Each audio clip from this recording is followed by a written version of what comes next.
పడతారు. తక్కువ ధరలో లభిస్తుంది. వివరాల్లోకి వెళ్తే అసలు ఈ పార్లేజీ బిస్కెట్ ప్యాకెట్ కంపెనీ 1929లో ప్రారంభించారు.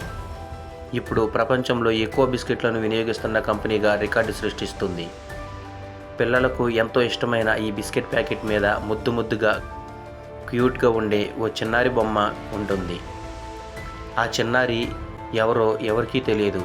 నిజానికి చాలామందికి బిస్కెట్ తిన్నప్పుడు ఒక సందేహం వచ్చే ఉంటుంది, ఆ ప్యాకెట్ మీద ఉండే క్యూట్ బేబీ ఎవరో అని. అసలు ఆమె ఇప్పుడు ఎలా ఉంది అని డౌట్స్ వచ్చే ఉంటాయి. ప్యాకెట్పై ఉండే అమ్మాయి పేరు నీరు దేశపాండే.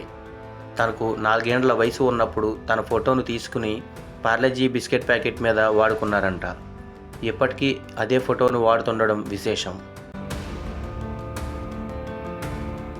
నీరు దేశపాండే తండ్రి తీసిన ఫోటో పార్లేజీ బిస్కెట్ యాజమాన్యానికి నచ్చడంతో వాళ్ళు